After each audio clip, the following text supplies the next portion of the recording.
I never imagined that the choice my grandfather made in 1945 would define 3 generations of my family, binding us to a secret so impossible that revealing it could destroy everything we'd built.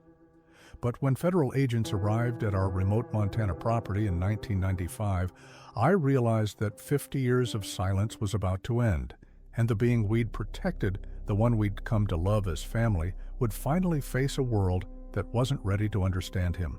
My name is Derek Hudson, and in 1995, I was 46 years old, living in the same house my grandfather built in the Bitterroot Mountains of western Montana.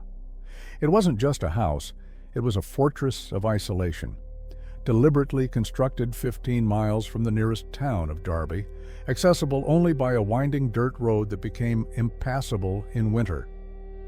My family had chosen this location carefully, and for good reason.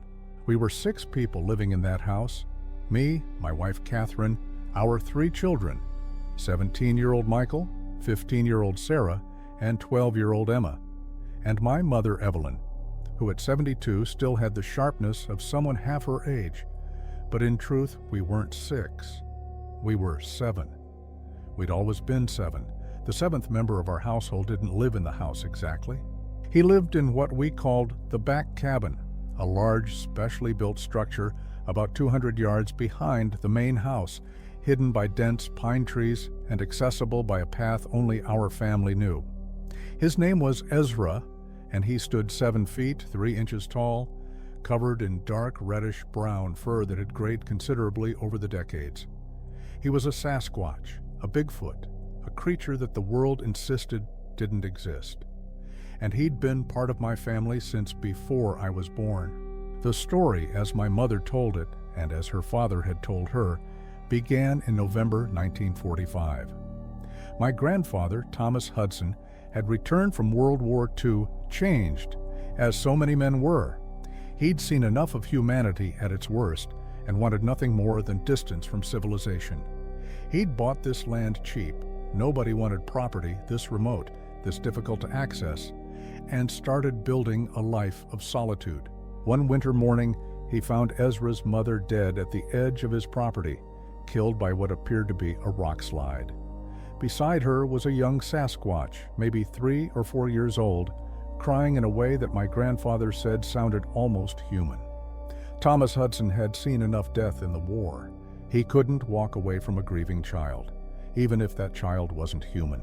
He'd carried the young Sasquatch to his unfinished cabin, fed him, kept him warm, and made a decision that would bind our family for generations. He would protect this creature, raise him in secret, and ensure he never became a specimen, a curiosity, or a victim of human fear and greed. My grandfather named him Ezra, a biblical name meaning help, because he said the creature had helped him remember there was still innocence in the world worth protecting. Over the years, as my grandfather finished building the main house and married my grandmother Ruth in 1948, Ezra grew. They built the back cabin for him when he got too large to hide easily, taught him to stay out of sight, to be silent when strangers came near. When my mother was born in 1950, she grew up knowing Ezra as naturally as she knew the mountains and the trees. He was part of her childhood, a gentle presence who watched over her, who learned to understand human speech even though he couldn't fully replicate it, who became as much a member of the family as any blood relative. My grandfather died in 1968, my grandmother in 1979, but the secret continued. My mother married my father, James Hudson, in 1970 and brought him into the secret carefully, gradually. My father, a quiet man who'd grown up on a ranch in eastern Montana, accepted Ezra with surprising ease. "I've seen enough of the world to know there's more in it than we understand," he'd said simply.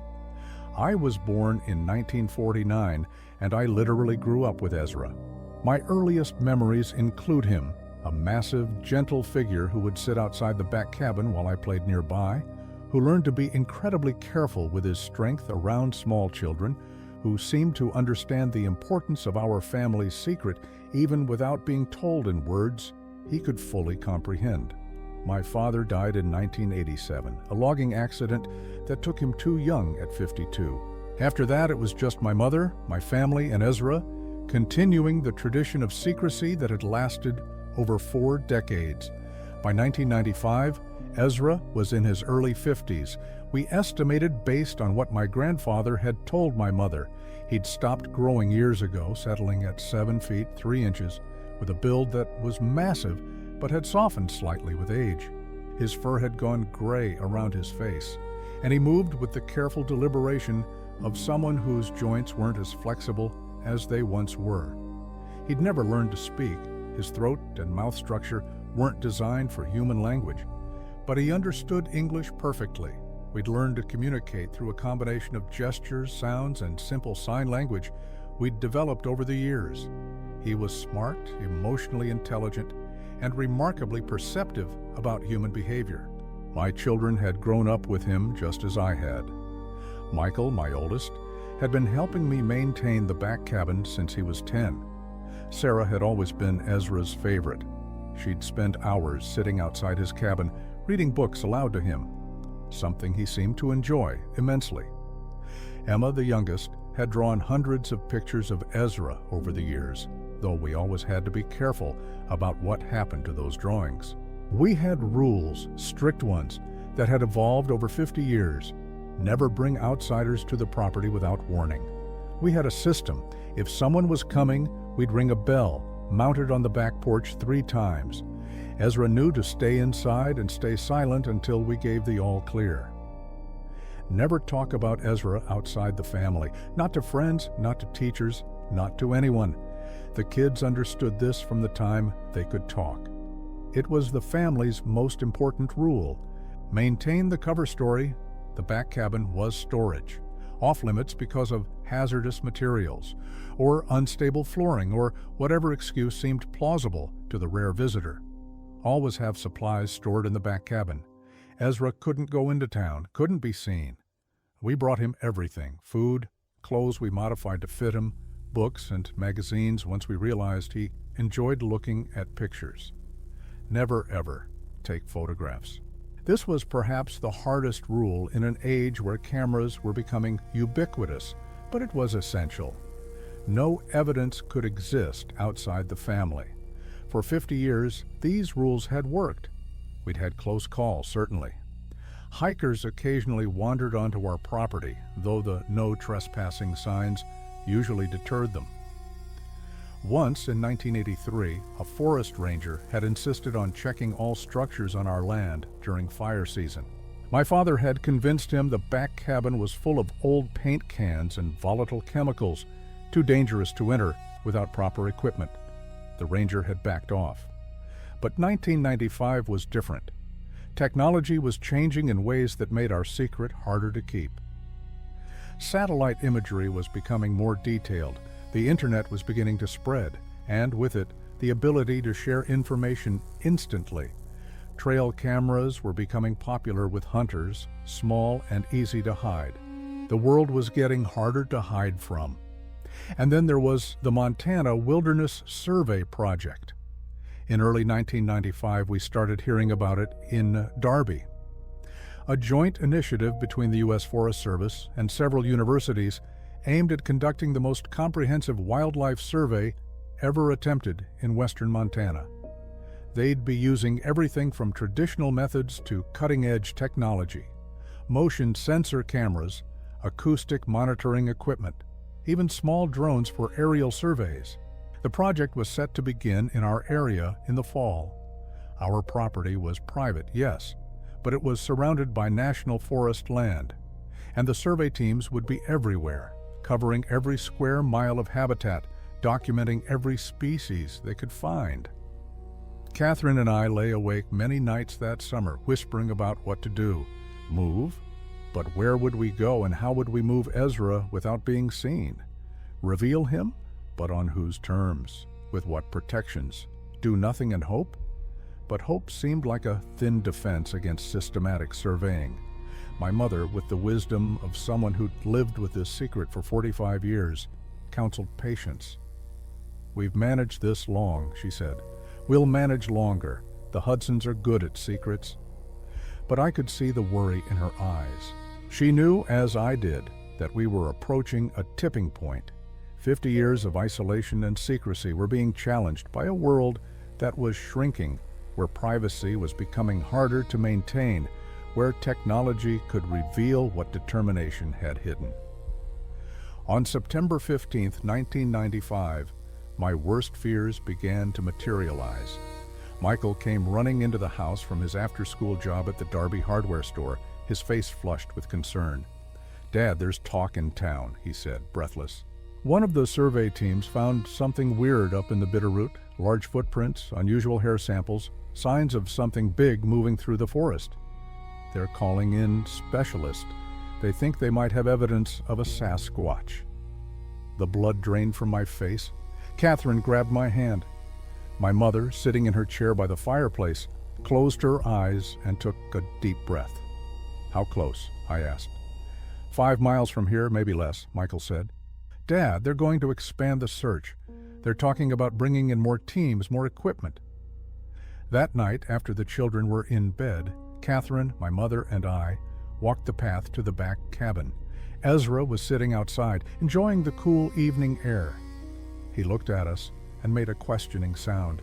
He could always tell when we were troubled. I sat down on the log bench outside his cabin, and he settled beside me, his massive presence somehow comforting despite the fear I felt. "Ezra," I said, and he turned his large dark eyes to me. "We might have a problem. People are getting close. They're looking for you, even though they don't know they're looking specifically for you. We need to be more careful than we've ever been." He made a low, rumbling sound that we'd learned meant understanding. He'd known this day might come.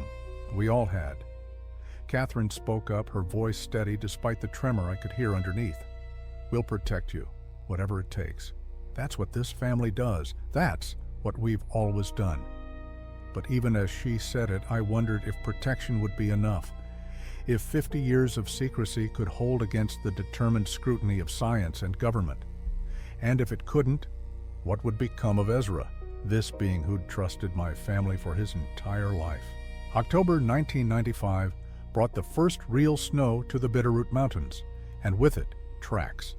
Tracks that couldn't be hidden, couldn't be explained away, and couldn't be ignored by the survey teams that were now working systematically through the wilderness surrounding our property.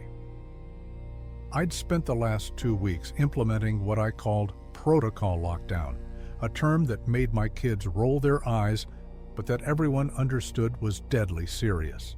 Ezra stayed inside the back cabin 24 hours a day. We brought him meals 3 times daily, always checking carefully before making the trip. The bell system became more elaborate. 3 rings meant visitors coming, 2 rings meant all clear, 1 ring meant emergency. Hide everything, make no sound, pretend the back cabin doesn't exist. The survey teams had established a base camp in Darby, and suddenly our small town of 800 people was crawling with researchers, graduate students, and Forest Service personnel. They'd set up a command center in the old community hall, complete with computers, maps, and communication equipment that looked like something from a science fiction movie. I'd gone into town on October 3rd to get supplies and gather information. Know your enemy, my grandfather used to say, though I hated thinking of scientists as enemies. They were just doing their jobs, seeking knowledge. It wasn't their fault that their knowledge could destroy my family's oldest secret.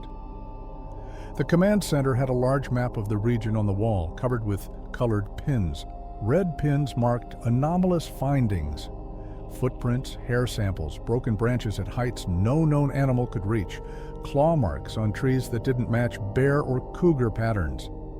I stood there pretending to read a community bulletin board while actually studying that map, my heart sinking. There were 17 red pins within a 5-mile radius of our property. 17 pieces of evidence that Ezra existed, that something large and unknown was moving through these mountains. And the pattern they created, if you knew what you were looking for, pointed like an arrow toward our land. "Impressive, isn't it?" a voice said beside me. I turned to find a woman in her 30s wearing a University of Montana jacket and carrying a clipboard. "I'm Dr. Rachel Foster, lead wildlife biologist for the survey. You're local?" "Derek Hudson," I said, shaking her offered hand. "I've got property up in the mountains. Been here my whole life." "Perfect," she said, her enthusiasm genuine. "We're trying to talk to long-term residents. Have you ever seen anything unusual in these mountains? Large animals that didn't quite fit known species?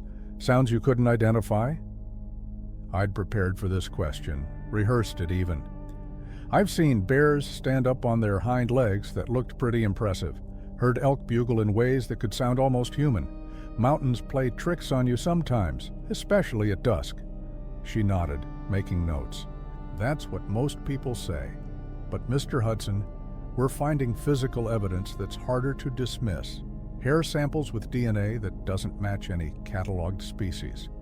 Footprints with a stride length and depth that suggests something weighing between 400 and 500 pounds, walking consistently on 2 legs. Whatever's making these signs is real, and it's active in this area." "Could be a bear with an unusual gait," I suggested. "Medical condition, maybe." "We considered that," Dr. Foster said, "but the footprints show 5 toes, arranged more like a human foot than a bear paw. And the DNA, while definitely primate, has markers we can't explain. It's exciting and frustrating at the same time." She smiled. "But that's science, right? Chasing questions that don't have easy answers." I managed to return her smile. "How long will the survey last?" "We're funded through next spring," she said. 6 more months of intensive study. We're bringing in more equipment next week. Thermal imaging cameras, advanced acoustic monitoring, even some drone surveillance for areas too remote for ground teams. If there's something undocumented living in these mountains, we'll find it." I drove home with her words echoing in my head. 6 months, thermal imaging, drones. We'd hidden Ezra from human eyes for 50 years, but we'd never had to hide him from technology specifically designed to detect heat signatures through tree cover. That evening, I gathered the family in the living room. The kids sat on the couch, Catherine in her chair, my mother in her usual spot by the fireplace. I told them everything Dr. Foster had said. "Thermal cameras," Michael said, his face pale. "Dad, those can see through walls if they're not insulated properly. Is the back cabin—" "No," I said. "The back cabin wasn't built with thermal imaging in mind. It was built in 1952. The best insulation we have is old fiberglass and wood.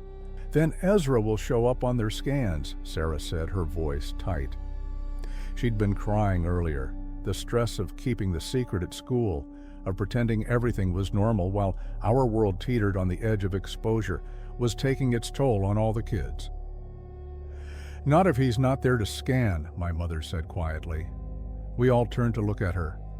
"Thomas built a shelter years ago, even before I was born, deep in the cave system, about 3 miles north of here.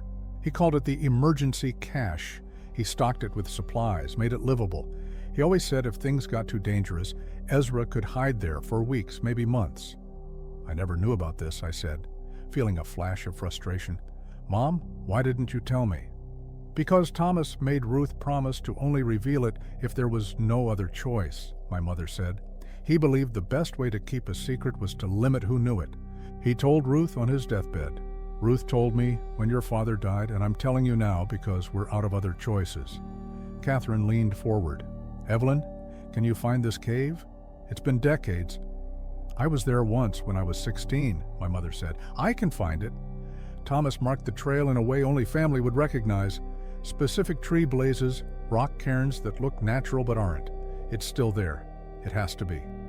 "We need to see it," I said. "Tomorrow, before we make any decisions." Emma, who'd been quiet until now, spoke up. "What about Ezra? Does he get a say in this, or are we just deciding for him?" Out of the mouths of children comes wisdom. She was right, of course. We'd been talking about Ezra like he was a problem to solve rather than a person. And yes, I thought of him as a person, whose life and freedom were at stake. "You're absolutely right, Emma," I said. "After your mother and I check out this cave, we'll talk to Ezra. Explain the situation. Let him decide what he wants to do. The next morning, my mother, Catherine, and I set out before dawn. My mother led us north from our property, moving with surprising confidence through terrain I'd hunted for years, but apparently never truly explored. She was right about the markers, specific trees with old blazes that could have been anything to an untrained eye, rock piles that looked random, but actually pointed directions. 3 hours of hiking brought us to a cliff face I'd passed dozens of times without noticing anything unusual, but my mother walked right to a section where heavy brush concealed a narrow opening, barely visible, unless you knew exactly where to look. Thomas spent 6 months working on this, she said, pulling aside the brush, widening the natural cave, making it livable. He never wanted to use it, but he was a soldier. Soldiers plan for worst-case scenarios. Inside, the cave opened into a space about 20 feet deep and 15 feet wide. My grandfather had done impressive work. There was a rock hearth for fire with a chimney that vented through a natural crack, storage areas carved into the walls, even a spring that provided fresh water. It was cold, dark, and isolated, but it was livable. He could survive here, Catherine said, examining the space. But Derek, this isn't living. This is hiding. This is a prison. It's temporary, I said, though the word felt hollow. Just until the survey ends. 6 months, maybe less. And then what? Catherine pressed. They'll leave, but the technology won't. This is 1995, Derek.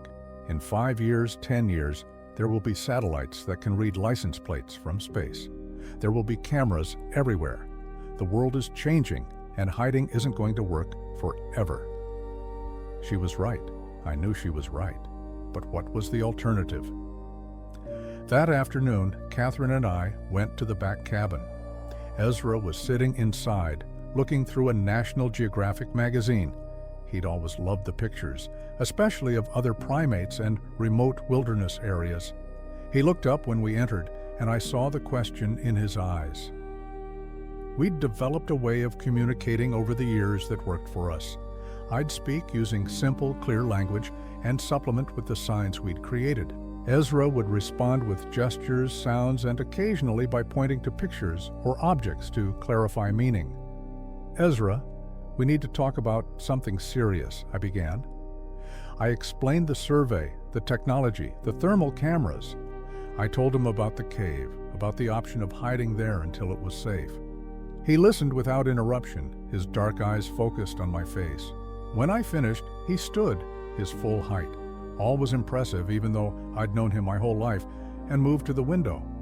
He looked out at the forest, the mountains, the land he'd known for over 50 years. Then he turned back to me and began signing. The signs were clear: home, family, tired, hide. You're tired of hiding?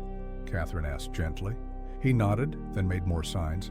Show, truth, people. You want to reveal yourself? I asked, my heart pounding. Ezra, you know what could happen. They might not treat you well. They might try to study you, keep you somewhere. He interrupted with emphatic signs. Better than cave, better than alone. We sat in silence for a long moment. Then Ezra did something he rarely did. He reached out and placed one massive hand on my shoulder, then on Catherine's. The gesture was clear. Together, whatever comes, together. That night, the family gathered again. I told them about Ezra's choice, about his willingness to be revealed, rather than spend months hiding in a cave. He's been a secret for 50 years, Sarah said softly. Maybe he's tired of being invisible. Maybe he wants to exist in the world, not just hide from it. But can we control how that happens? Michael asked. I mean, if we just let him walk into town, he'd be surrounded by people with cameras and guns in minutes. We'd lose any chance to protect him. Lisker, we need a plan, my mother said. If we're going to do this, and I'm not saying we should, but if we are, we need to do it carefully. We need to choose who we tell, how we tell them, what protections we put in place first. Like what? Emma asked. Legal protections, Catherine said, her mind clearly working through possibilities. We'd need lawyers, maybe civil rights advocates. We'd need to establish that Ezra has rights, that he's not just an animal to be captured and studied. We'd need scientists who prioritize ethics over discovery, I added. People who would see him as a sentient being, deserving of dignity and autonomy. Do such people exist? Michael asked skeptically. They have to, my mother said firmly, because the alternative is unacceptable. Over the next week, we researched. I drove to Missoula and spent hours at the university library reading about animal rights, about legal precedents for unusual cases, about bioethics. Catherine contacted a lawyer in Kalispell who specialized in unusual civil rights cases. We were building a foundation, trying to create a structure that might protect Ezra when the secret finally broke. But events were moving faster than our preparations. On October 18th, Dr. Foster's team deployed their new thermal imaging drones. And on October 19th, they detected a heat signature on our property that didn't match any known animal. The signature was humanoid, large, consistent over multiple readings. They'd found Ezra, even though they didn't know his name yet. On October 20th, I got a call from the Forest Service. They were requesting permission to conduct a survey of my property, including all structures. They cited their federal mandate for wildlife research and suggested that cooperation would be appreciated. I told them I'd need a few days to consider. I knew I'd bought us perhaps 72 hours, maybe less. That night, sitting with Ezra in the back cabin, I felt the weight of 50 years pressing down on us. 3 generations of Hudsons had protected this secret, had kept this being safe from a world that wouldn't understand. And now that protection was crumbling. Ezra, I said, I think it's time. We can't hide anymore. But we're going to do this our way, with protections in place, with people who will see you as more than a specimen. Are you ready? He looked at me for a long time, then reached over and picked up a small photo album we kept in the cabin. Pictures of my family through the years, always carefully framed to exclude him, but that he loved to look at anyway. He pointed to a picture of my grandfather, then to me, then to himself. The meaning was clear. 3 generations, 1 family, trust. I nodded, feeling my throat tighten. Okay, we do this together. We tell your story on our terms, with our conditions. And whatever happens, we face it as family. Outside, snow began to fall again, covering tracks, concealing evidence, providing one last brief reprieve before everything changed forever. October 23, 1995, was the day I knew we'd run out of time completely. I was in the workshop behind our house, pretending to repair a chainsaw while actually trying to calm my racing thoughts, when Michael came running from the main road. Dad, there are 3 Forest Service vehicles parked at the gate, he said, breathless. And I saw Dr. Foster with them. They're not requesting anymore. They're coming. I dropped the wrench I'd been holding. How long? They were radioing someone when I left. Maybe 20 minutes, maybe less. I ran to the house. Catherine was in the kitchen with my mother and the girls. They're here, I said simply. Everyone understood what that meant. We'd discussed this scenario a dozen times over the past week. We had a plan, sort of, though it felt desperately incomplete. Catherine had made contact with an attorney named Victor Reeves in Kalispell who specialized in civil rights cases. He'd been skeptical at first, understandably, but Catherine's persistence and the detailed documentation we'd shared had convinced him to at least hear us out. He was driving down today, but he wasn't here yet. We also had tentative interest from a bioethicist at the University of Washington, Dr. Patricia Chen, who'd published extensively on animal consciousness and rights. She'd agreed to review our documentation and provide expert testimony if needed, but again, she wasn't here. We had promises and possibilities, but we didn't have protection.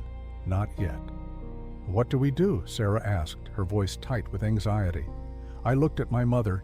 She'd lived with this secret longer than anyone except Ezra himself. Mom? She stood, straightening her back in that way she had when making important decisions.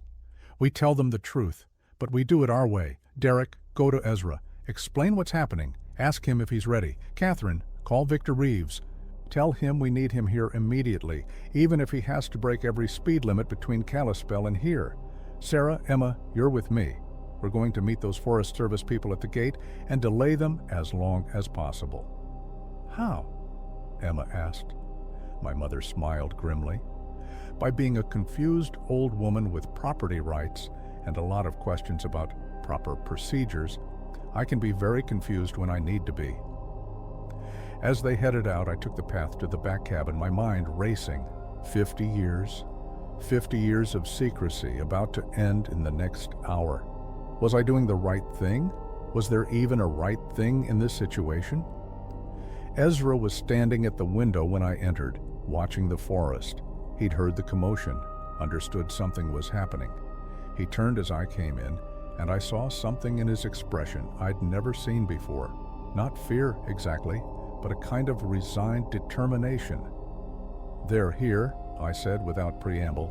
"Forest Service, researchers. They know something's on our property. We can't hide you anymore, Ezra. We can try to make them go away, maybe succeed for a day or two, but they'll be back with warrants and equipment and more people." I paused, struggling with what to say next. "We talked about revealing you on our terms with protections, but those protections aren't in place yet. If we do this now, we're jumping without a net." Ezra made a low sound, then began signing. The gestures were deliberate, thoughtful. Long. Time. Secret. Tired. Want. See.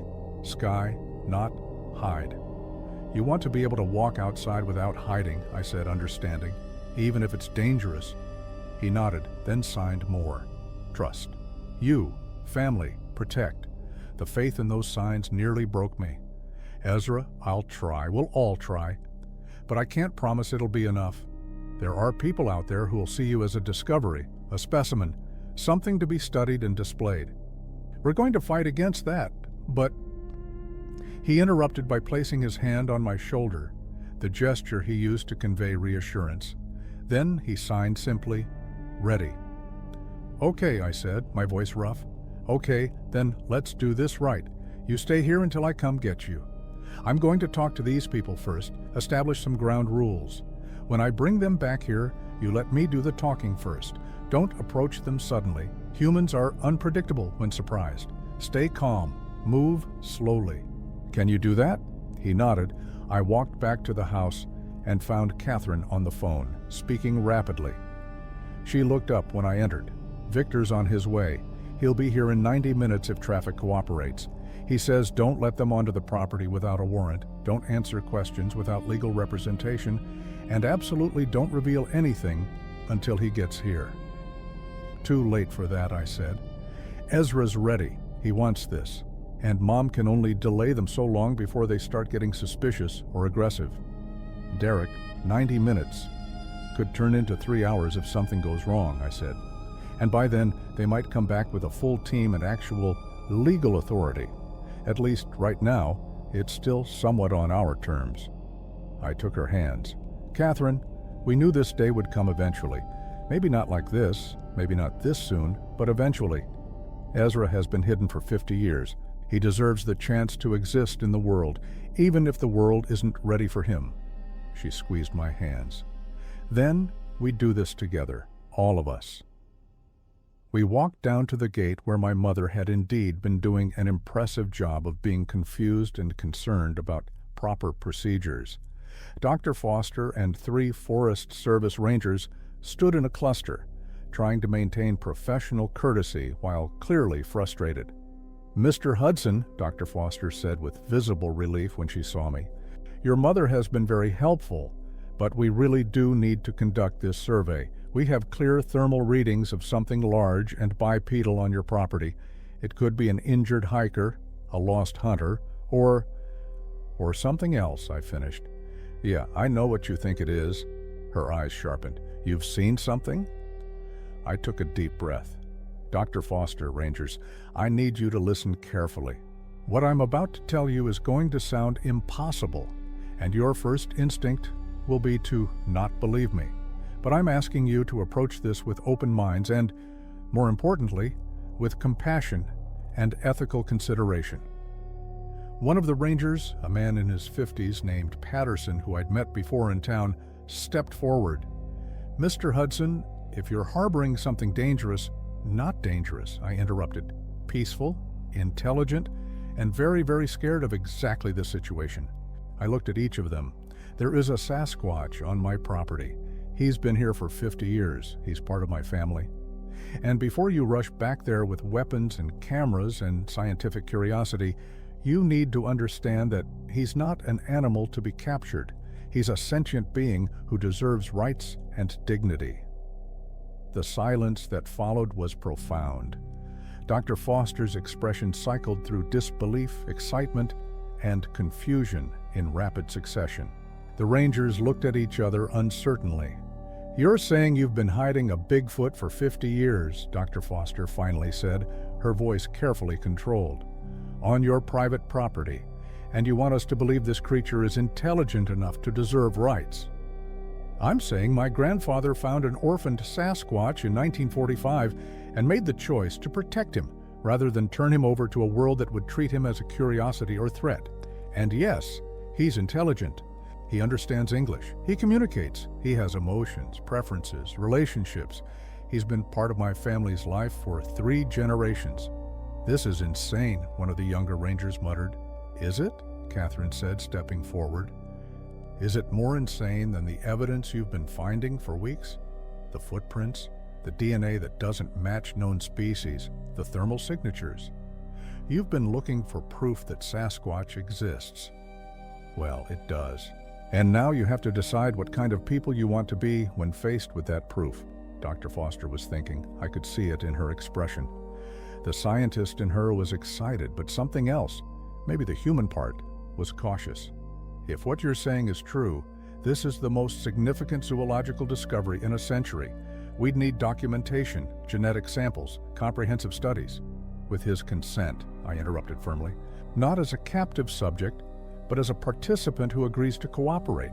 That's non-negotiable." "You're talking about him like he's a person," Patterson said. "Because he is," my mother spoke up. "Maybe not human, but a person nonetheless. Thomas Hudson recognized that in 1945, and this family has honored it ever since."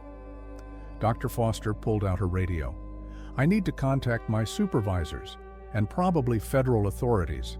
Mr. Hudson, if this is real—" "It is real," I said. "And you can contact whoever you need to contact, but I'm insisting that this first encounter happens the right way. Small group, non-threatening, respectful. He's never been around humans outside our family. This is terrifying for him." "It's terrifying for all of us," Patterson muttered. But I saw him adjust his stance, his hand moving away from his sidearm. "What do you want us to do?" "Dr. Foster, you can come. You're a scientist, but you're also someone who's been trained to observe wildlife without disrupting it. Ranger Patterson, you have experience and seem level-headed. One more person, your choice. That's it. No weapons visible, no cameras yet, no aggressive movements. You come with me, meet him, and then we figure out next steps together." The group huddled, speaking in low tones. Catherine moved closer to me. "Derek, are you sure about this?" "No," I admitted. "But Ezra is sure, and that's what matters." After what felt like an eternity, Dr. Foster approached. "Okay, me, Ranger Patterson, and Ranger Chen." She indicated a woman in her 30s who'd been quiet until now. "We'll follow your lead, but Mr. Hudson, if this is some kind of elaborate hoax—" "It's not," I said simply. "Follow me. And remember, slow movements, calm voices. You're meeting a person who's been hidden his entire life because he was afraid of you. Show him that fear was unnecessary." We walked up the path to the main house, then around back toward the trail to Ezra's cabin. My kids stood on the back porch watching. Sarah looked terrified, Michael protective, Emma curious and concerned all at once. "Stay here," I told them. "I'll come get you after." The walk to the back cabin felt simultaneously too long and too short. I could hear the three officials behind me, their breathing, their careful footsteps, the small sounds of equipment on their belts. When we reached the clearing where the cabin stood, I held up a hand for them to stop. "Wait here," I said. "Let me get him. Let me prepare him." I approached the cabin door and knocked, a courtesy I'd always extended, treating his space as private. "Ezra, it's me. I've got 3 people with me, scientists and forest rangers. They're here to meet you. Are you ready?" A pause, then a low sound of acknowledgement. I opened the door. Ezra stood in the center of the cabin, and I saw him as these strangers would see him for the first time. 7 feet, 3 inches of massive fur-covered presence. His reddish-brown fur graying around his face. His dark, intelligent eyes. His powerful build, slightly stooped from decades of staying low to avoid being seen through windows. "It's okay," I said softly. "They're here to learn not to hurt. Come on outside. Let them see you." Ezra took a deep breath, such a human gesture from such an inhuman form, and walked to the door. He had to duck to get through, something he did automatically after decades of practice. I stepped aside as he emerged into the clearing. Behind me, I heard someone gasp. Then complete silence. Ezra stood in the autumn sunlight, fully visible for the first time in 50 years to anyone outside the Hudson family. He looked at the 3 officials, his expression unreadable to them but clear to me. Nervous, resigned, hopeful. Dr. Foster found her voice first. "Oh my God," she whispered. "It's real. You're real." Ezra turned his head toward her voice, and I saw her flinch slightly at the direct attention. "His name is Ezra," I said quietly. "He's 53 years old, give or take. He's been part of my family since 1945, and despite everything you might think you know about wildlife and undiscovered species, you need to understand one thing. He's not yours to study or capture or display. He's his own being, making his own choice to be here." Ranger Chen moved slightly, and Ezra's head swiveled toward her. She froze. "I'm sorry," she said quickly. "I wasn't reaching for anything. I don't know what I am." Amazed? Terrified? Both? "Both is reasonable," Catherine said from behind me. I hadn't heard her approach, but I was grateful for her presence. "He's not used to strangers. Please move slowly." "Can he understand us?" Dr. Foster asked, her scientific training reasserting itself. "Yes," I said. "He understands English perfectly. He can't speak. His vocal structure isn't designed for it, but he understands everything you say. Don't talk about him like he's not here." Dr. Foster seemed to realize her mistake. She looked directly at Ezra. "I'm Dr. Rachel Foster. I'm a wildlife biologist. I've spent my entire career studying rare species and their habitats, but I've never seen anyone like you. This is..." She trailed off, apparently at a loss for words. Ezra made a gesture I'd taught him years ago, a slight inclination of his head, the Sasquatch equivalent of a nod of acknowledgement. "Did he just respond to me?" Dr. Foster asked, wonder in her voice. "He acknowledged you?" I said. "He's been watching humans his whole life. He understands social cues better than you might think." We stood there for several minutes, this impossible tableau, a family, a Sasquatch, and 3 government officials trying to process what they were seeing. Finally, Patterson spoke up. "Mr. Hudson, we need to make some calls. This is beyond our authority to handle. We're going to need federal involvement, probably multiple agencies, Fish and Wildlife, maybe the Smithsonian, possibly even..." "I understand," I said. "But before you make those calls, I need you to understand something. Ezra is not going to be taken anywhere. He's not going to be tranquilized and transported to a lab. He's not going to be poked and prodded and displayed. Whatever happens next, it happens with his consent and with protections for his rights and dignity. Are we clear?" The 3 officials looked at each other. Dr. Foster nodded slowly. "Clear. But Mr. Hudson, you have to understand, this changes everything. The scientific community, the government, the public, Everyone is going to want to know about this. You can't keep him secret anymore." "I know," I said. "We're not trying to. But we're going to control how this happens. We have an attorney coming, a bioethicist we've consulted.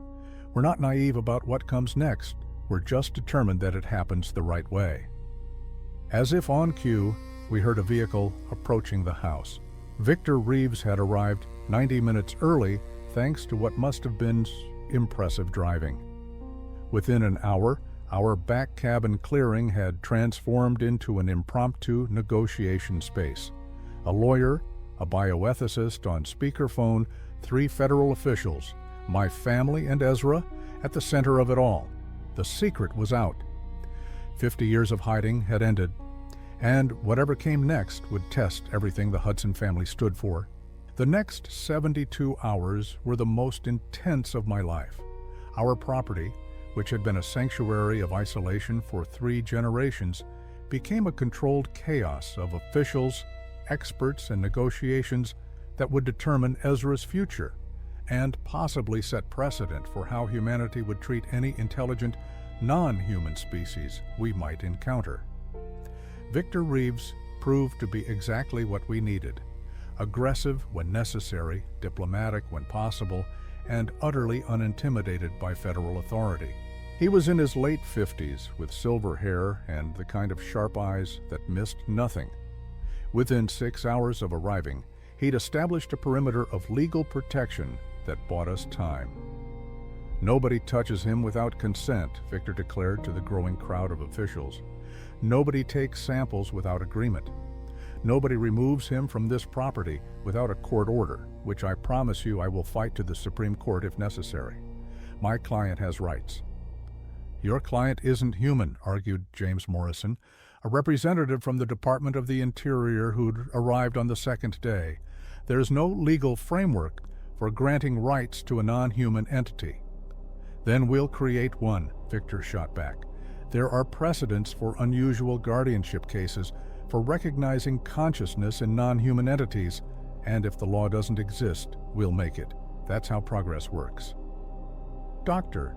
Patricia Chen, the bioethicist, had arrived in person on the second day, driving straight from Seattle. She was a small woman in her 40s, with an intensity that commanded attention despite her size. She'd spent hours observing Ezra, documenting his behaviors, his responses, his interactions with our family. "Gentlemen," she said during one particularly heated discussion, "I've spent 20 years studying consciousness, self-awareness, and cognitive capacity in non-human species. I've worked with great apes, dolphins, elephants, and I'm telling you definitively, Ezra demonstrates every marker of personhood we recognize. Theory of mind. He understands that others have thoughts different from his own. Self-awareness. He recognizes himself as a distinct entity. Complex social understanding. He navigates family relationships with sophistication. Abstract thinking. He uses symbols and gestures to communicate complex ideas. He may not be human, but he is unquestionably a person." The back cabin had been transformed into Ezra's receiving area. He'd refused to leave it, overwhelmed by the sudden influx of strangers. We'd set up a system where he could observe people through the window, and visitors could observe him, but direct interactions were limited, and all was supervised by our family. My kids had taken on protective roles. Michael stood guard outside the cabin, deciding who could approach and when. Sarah spent hours inside with Ezra, reading to him, keeping him calm, explaining what was happening. Emma had appointed herself the official recorder, taking notes on every interaction, every promise made by officials, creating a record in case we needed it later. Catherine and my mother managed the house, which had become a de facto headquarters. They fed people, answered questions, and enforced boundaries when officials got too pushy. On the third day, the real negotiations began. The federal government wanted comprehensive studies, genetic analysis, physiological examination, cognitive testing, the works. They wanted Ezra moved to a facility where he could be properly observed and studied. They spoke of scientific value and public interest, and unprecedented opportunity. Victor and Dr. Chen pushed back hard. Ezra would consent to non-invasive observation and limited sample collection, but he would not be relocated. He would not be subjected to procedures he didn't agree to. He would not be separated from the Hudson family. "You're treating him like he has agency," Morrison argued, "but we have no way of confirming he actually understands what's being asked of him." "Then let me demonstrate," Dr. Chen said. She'd been working with me to develop a more sophisticated communication system with Ezra, building on the signs and gestures we'd used for years, but adding more complexity. We arranged a demonstration in the back cabin. Morrison, Dr. Foster, Victor, and several other officials crowded into the space. As much as Ezra hated it, he'd agreed it was necessary. Dr. Chen had prepared a series of pictures and concepts.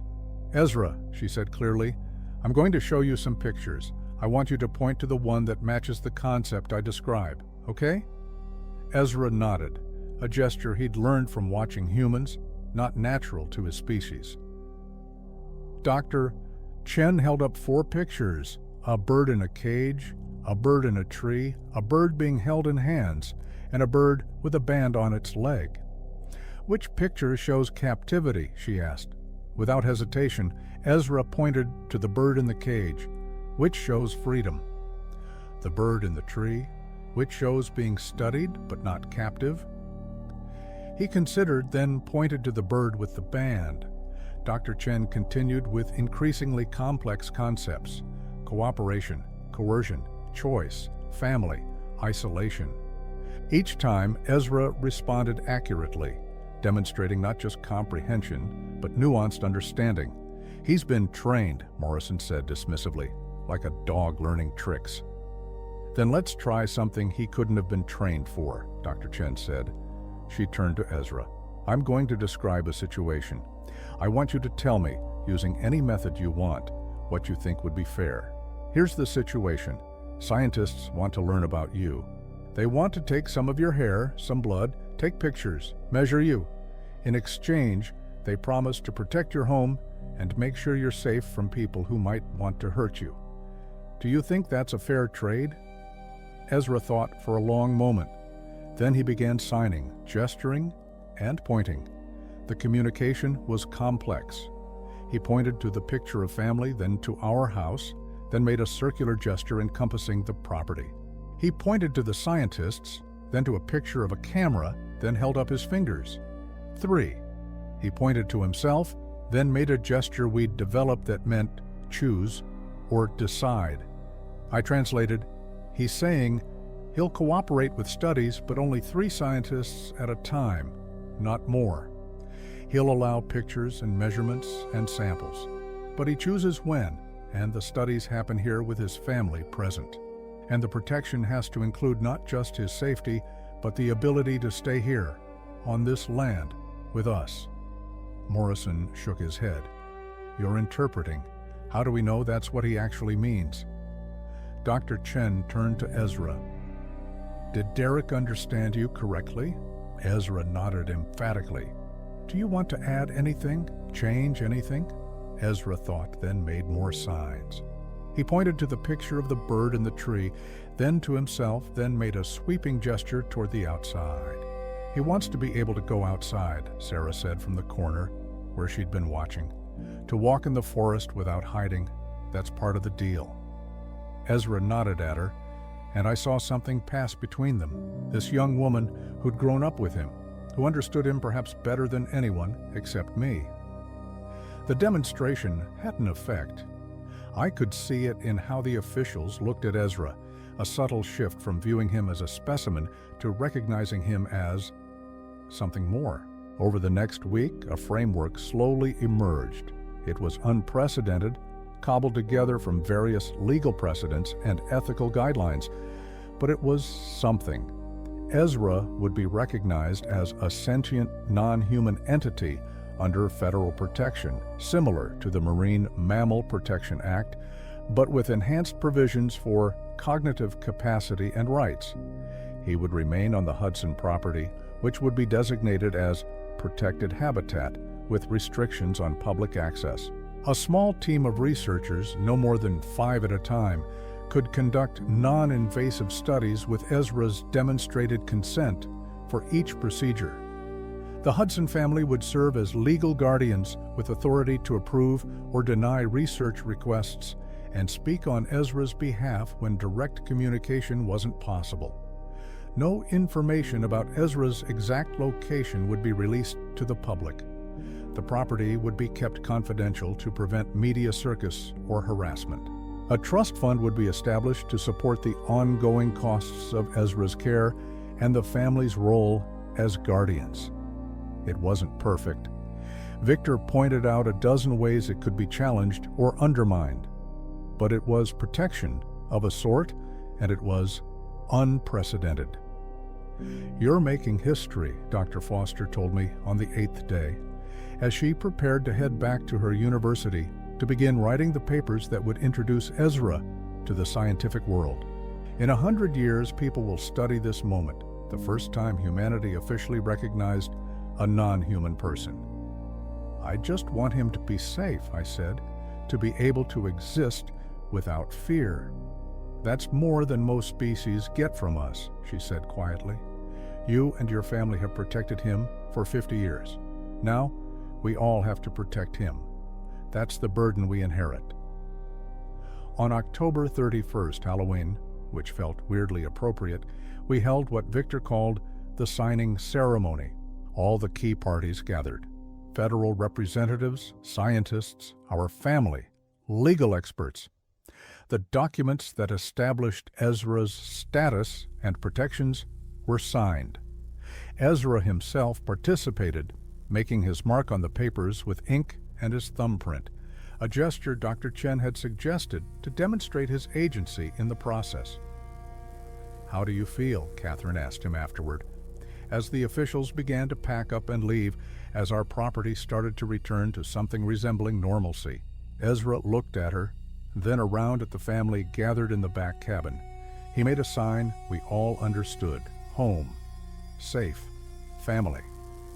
"But," I prompted, because I could see there was more.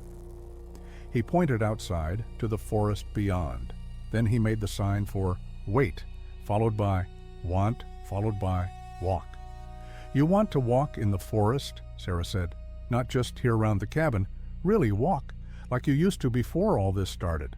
Ezra nodded, and I saw something in his expression, not quite sadness, but a kind of longing.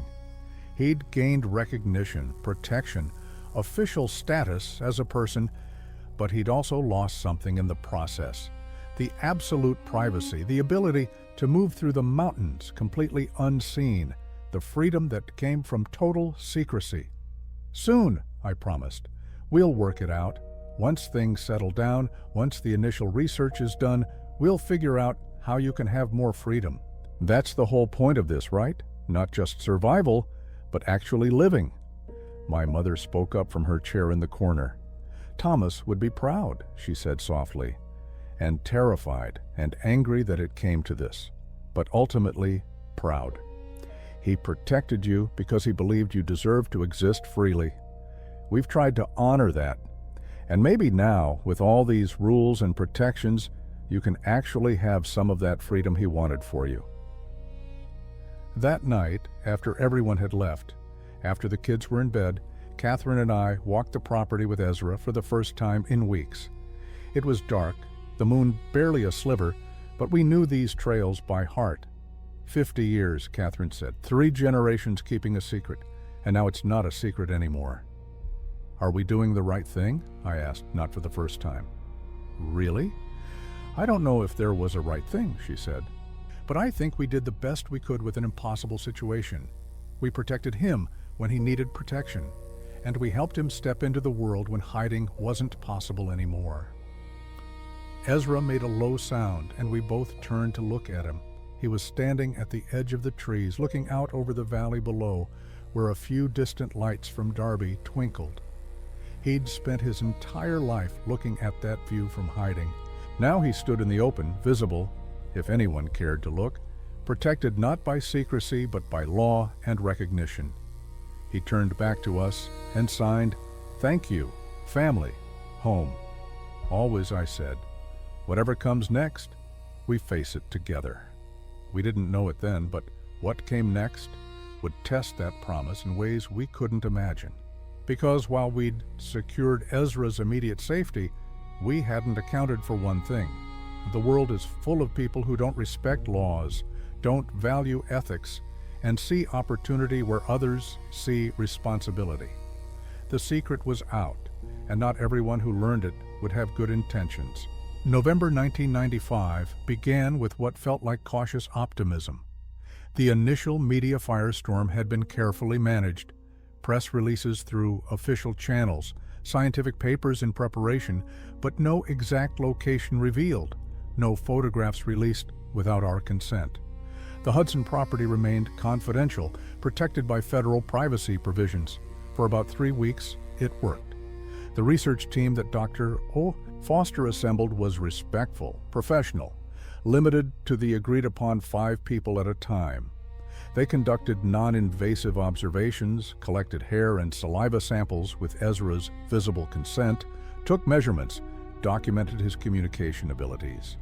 Ezra tolerated it, though I could see the strain it put on him, being constantly observed, constantly performing his intelligence for skeptical scientists. Sarah spent hours with him after each session, reading to him, just sitting in companionable silence. "He's exhausted," she told me one evening, "not physically, emotionally. He's been invisible his whole life, and now he has to prove his personhood every single day." "It won't always be like this," I assured her, though I wasn't certain. "Once the initial studies are done, and then what?" she interrupted. "There will always be more scientists, more studies, more people who want to see the Sasquatch, who can think." "We didn't just reveal him, Dad. We turned him into something to be endlessly examined." Her words haunted me because they echoed my own doubts. Had we traded one form of captivity for another? He wasn't in a cage, but he also wasn't free. On November 18th, everything changed. I woke at 3 in the morning to the sound of Emma screaming. Catherine and I ran to her room to find her at the window, pointing toward the back cabin. "There are lights," she gasped. "Flashlights, people, a lot of people." I looked out and felt my blood turn to ice. At least a dozen flashlight beams were moving around the back cabin area, and I could hear voices, see the silhouettes of people where no people should be. "Call Victor," I told Catherine, "and 911, someone's on our property." Michael was already out of his room, pulling on boots. "Dad, Ezra." "I know, stay with your mother and sisters, I'm going out there." "The hell you are," my mother said, appearing in the hallway in her bathrobe with a shotgun I didn't know she still had. "Not alone, you're not." We went together, my mother and I, down the path to the back cabin. As we got closer, I could hear voices more clearly. "Thermal's signature was right here. Check the cabin, he's got to be inside." "Get the cameras ready, we need footage." Trespassers, trophy hunters, the kind of people who'd heard about Ezra through leaks or rumors and decided to come looking for proof they could sell or fame, they could claim. "This is private property," I shouted as we emerged into the clearing. "You're all trespassing." The flashlights swung toward us, blinding. I counted at least 15 people, maybe more. They had cameras, equipment, and several of them had rifles. "We're not leaving without proof," someone said. A man in his 30s with expensive gear and the confidence of someone used to getting what he wanted. "The government can't keep this secret. People have a right to know." "The government isn't keeping a secret," I said, trying to keep my voice steady. "There are proper channels, official research. What you're doing is illegal." "What we're doing is journalism," a woman with a video camera said. "First Amendment protected. We're documenting a species the government wants to hide." "You're terrorizing a sentient being in the middle of the night," my mother said, raising the shotgun. "And you're doing it on posted private property. That gives me legal right to defend my home." The group hesitated, but I could see they weren't leaving. This was a standoff, and I had no idea how to resolve it before. The cabin door burst open. Ezra stood in the doorway, backlit by the lamp inside, his full 7'3" height and massive build suddenly visible to all these strangers. His fur was standing up, making him look even larger, and he was making a sound I'd only heard once before, a deep, rumbling vocalization that conveyed threat and fear in equal measure. The reaction was instantaneous. Several people screamed. Camera flashes went off like strobes. Someone raised a rifle. "Don't shoot!" I shouted, moving between the gun and Ezra. "Don't you dare!" The sound of the shot was deafening. I felt something hit my shoulder, spinning me around. Catherine's voice from somewhere behind me, screaming my name. My mother's shotgun firing, deliberately high, but enough to send the trespassers scattering into the darkness. I was on the ground, I realized dimly. My shoulder was on fire. And Ezra was there, his massive hands carefully turning me over, his face close to mine with an expression of panic I'd never seen on him. The next few hours were a blur. Catherine and Michael got me into the truck. Victor arrived with local law enforcement. An ambulance took me to Darby's small hospital where Dr. Morrison, the same Dr. Morrison who'd delivered all 3 of my kids, patched up what turned out to be a relatively minor gunshot wound. The bullet had gone through the fleshy part of my shoulder, missing bone and major blood vessels. "You're incredibly lucky," Dr. Morrison said as he worked quarter-inch to the left, and this would have been much more serious. But I didn't feel lucky. I felt like I'd failed to protect Ezra, failed to anticipate that legal protections meant nothing to people willing to break the law. By morning, the story was everywhere. Someone in that group had gotten footage, not of Ezra directly, but of the chaos, of me being shot, of the evidence that something significant had happened on the Hudson property. The internet was exploding with speculation, theories, demands for transparency. Victor came to the hospital with news. 3 people from that group have been arrested for trespassing and assault. But Derek, this is just the beginning. Now that people know something's at your property, they're going to keep coming. We can increase law enforcement presence, but we can't have armed guards around the clock, I finished. And Ezra can't live under siege. No, Victor agreed. He can't. Catherine, sitting beside my hospital bed, spoke quietly. Maybe it's time to consider the cave, the emergency shelter Thomas built, just temporarily, until this dies down. It won't die down, I said. That's what we're not admitting. This is the new reality. People know he exists. People want to see him, and some of those people will break laws to do it. My mother, standing by the window, turned to face us. Then maybe isolation isn't the answer anymore. Maybe the answer is the opposite. What do you mean? Victor asked. I mean, maybe the way to protect him is to make him less of a mystery. Controlled revelation on our terms. Official photographs, documentation, supervised visits. If people can satisfy their curiosity through legitimate channels, maybe they'll stop breaking into our property in the middle of the night. You want to turn him into a tourist attraction? I asked, horrified. I want to turn him into a person people can accept, she corrected. Right now, he's a myth, a monster, a prize to be claimed. But if people can see him, can understand he's intelligent and peaceful and deserving of respect, maybe we change the narrative. You'd force. Over the next week, as my shoulder healed and we dealt with the legal fallout from the shooting, we debated endlessly. The kids had strong opinions.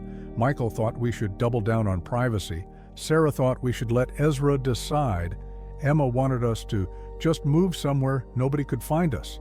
But it was Ezra's opinion that mattered most. On November 25th, with my arm still in a sling but mobile enough to make the walk, our whole family gathered in the back cabin.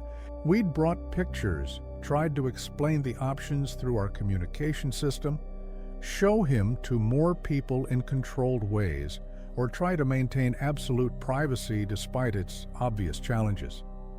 Ezra looked at all of us, this family that had protected him for 50 years, that had been willing to die for him, literally in my case. Then he began signing. His message was clear. Tired, hide, want, people. See, good, not monster. You want people to see you're not a monster, Sarah translated, tears in her eyes. You want them to understand. He nodded, then signed more. 50. Years. Secret. Scared. Every day. Now. Different. Scared? Yes. But free, also. He's saying the last 50 years he was scared in secret, I said slowly. Now he's still scared, but there's also freedom in being known. Catherine spoke up. Ezra, if we do this, if we let more people meet you, see you, know you, it's going to be hard. Some people will be kind, but some won't. Some will still see you as a thing, not a person. Are you ready for that? Ezra thought for a long moment, then pointed to me, to my bandaged shoulder. He signed, You hurt for me. I can be strong for family, too. It was decided. Over the next month, working with Victor, Dr. Chen, and a public relations specialist Victor hired, we developed a framework. Selected journalists would be allowed supervised visits. A documentary crew, carefully vetted, would create an authorized film. Educational institutions could request presentations with Ezra's consent. Revenue from these controlled interactions would fund his care and support the family. The first official visit happened on December 15th. A journalist from National Geographic, Dr. Foster as scientific advisor, a photographer, and our family. Ezra sat outside the back cabin, and for an hour they observed, asked questions, which I translated based on Ezra's signs and gestures, and documented. The resulting article, published in March 1996, changed everything. It presented Ezra not as a cryptid or monster, but as a person, intelligent, emotionally complex, deserving of dignity. The photographs showed him with our family, the interactions gentle and clearly mutual. Dr. Chen's accompanying essay on consciousness and personhood was compelling and rigorously argued. Public opinion began to shift. Yes, there were still skeptics, still people who saw Ezra as a curiosity, but increasingly people started asking different questions. What rights should non-human persons have? How should we treat intelligent species we encounter? What does it mean to be a person? By spring of 1996, a routine had emerged. Ezra received visitors 2 days a week, never more than 5 people, always with family present. He'd learned to tolerate the attention, even seemed to enjoy some interactions, particularly with children who approached him with wonder rather than fear. He walked in the forest now openly, though we kept to our property. He sat in the sun outside the cabin without hiding. He existed in the world, visible, known, protected not by secrecy but by recognition. One April evening, as the last snow melted and wildflowers began pushing through the ground, I sat with Ezra on the bench outside his cabin. My shoulder had healed well, though it ached in cold weather. A permanent reminder of the night everything changed. Was it worth it? I asked him, using signs to supplement my words. All of this being known? He thought for a long moment, then began signing a long, complex message. Grandfather, Thomas, save, me, teach, me, family, you, your, children. Teach, me, love, 50, years, hidden, safe, but not living. Now, scared, yes, hard, yes, but real. People see me, real person, not monster, not secret, real. He paused, then added, thank you, all, family, give, me, life, not just alive, real, life. I felt my throat tighten. You gave us something too, I said. You taught us that family isn't just blood, that intelligence takes many forms, that courage means being vulnerable when you'd rather hide. As the sun set over the Bitterroot Mountains, painting the sky in shades of orange and purple, I thought about my grandfather, Thomas, about the choice he'd made 71 winters ago when he found a young Sasquatch crying beside his dead mother. He couldn't have known that choice would bind 3 generations to an impossible secret. Couldn't have imagined that secret would eventually transform into something public, complicated, and unprecedented. But he'd known the essential truth that some beings deserved protection not because of what they were, but because of who they were. That intelligence and consciousness transcended species. That family was what you chose, not just what you were born into. Ezra would never be completely free. The world still saw him as unique, other, special, in ways that limited even as they protected. But he existed now, acknowledged, real. A person with rights and dignity and a family who would fight for him. 3 generations of Hudsons had kept him secret. Now 3 generations would help him live known, and maybe, just maybe, his existence would change how humanity thought about the other minds we shared the world with. As stars began appearing in the darkening sky, Sarah came out to join us. She sat beside Ezra, and he wrapped one massive arm around her shoulders, a gesture of affection he'd learned from watching our family made his own through decades of observation. "Dad," she said, looking up at those stars, "do you think there are others like him, still hiding?" "Maybe," I said, "probably." "Do you think they'll ever come out, ever trust humans enough?" I looked at Ezra, at this being who'd made the terrifying choice to step into the light, to trust that humanity could grow beyond its fears and cruelties. "I hope so," I said, "because if they're watching, if they're seeing how we treat Ezra, maybe they'll see that humans can change, can learn, can recognize persons who aren't human and treat them with the dignity they deserve." "And if we fail?" Sarah asked. "If we mess this up?" "Then they'll stay hidden," I said quietly, "and we'll deserve that, but we're not going to fail. We're going to do this right. For Ezra, for any others who might exist, and for ourselves, because this is how humanity grows, by expanding our circle of compassion beyond our own species." Ezra made a soft sound, and in it I heard agreement, hope, and the tentative trust of a being who'd spent 50 years hidden and was learning, day by day, what it meant to be seen. The secret was out. The story was known, and whatever came next, we would face it together. Human and Sasquatch. Family in every way that mattered.